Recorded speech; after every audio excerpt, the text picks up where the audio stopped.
I'm a second generation table tennis player. I was pretty much born into it. My dad and my uncle started the Knox Table Tennis Club back in 1971 when I was 3 years old. So I've known nothing but table tennis. Table tennis has been in my life every week for almost my entire life. And I actually started coaching pretty early, I think. I probably started when I was about 15.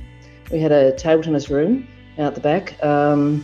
We actually, mum and dad actually moved to a house that specifically had a room for a table tennis room. And I started coaching when I was about 15. I think I charged $5 an hour. I think I'm enjoying playing now more than I've ever enjoyed before. Just, learning to relax and just play the game for a bit of fun, but really mostly playing it, for fitness and mobility. As I'm getting older, I just recognise how awesome the game is. Helps you keep, strong and agile and thinking and all those things. And of course it helps me in my coaching. So, things that I'm trying to teach and I try to do myself. The rewarding part is just being out there doing it. I just love doing it, whether it's private coaching, group coaching, event coaching.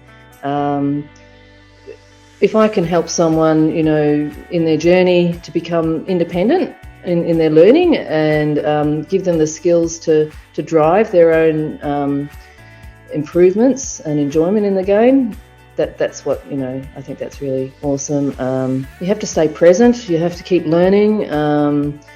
The game, lots of things about the game stays the same, but many things change as well, and you've got to try and keep on top of that. And also you've got to, as I said, be present, because if you're not present and people don't know you, that can be challenging, because coaching, when you're coaching people, they need to have respect for you and know a bit about you, that sort of thing. So you just got to stay in there. So the first thing I'd say is get along to other coaching groups. Go and get coached privately or go join other groups, see how other people do it, get a feel for it.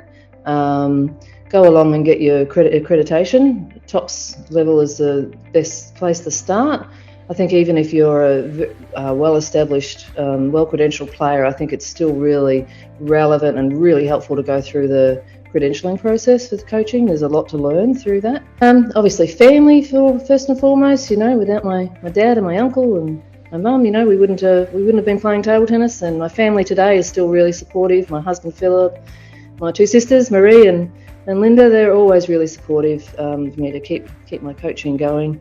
Other coaches I'd certainly like to thank. There are coaches obviously that I had when I was younger that have helped shape the player and the style and approach that I use.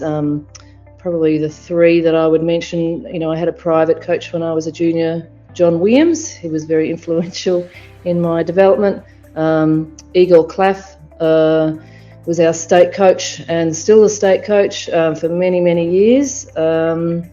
And Chalan Sun, who was the national coach when I was sort of playing at that level. I mean, they've sort of certainly shaped my game. But also coaches of today, I try to get around and chat to other coaches, and for the most part, everyone's really keen to share and learn together. So I think all the coaches that will, stop and chat and share things and learn together. I'd like to obviously thank Croydon, my home association. They've always been super, super supportive. TTV have been fantastic. Thank Jen Dorman for, nominating me for the award, and TTA for having the award. It's sort of awards like this that help coaches to, be encouraged and continue in their journey.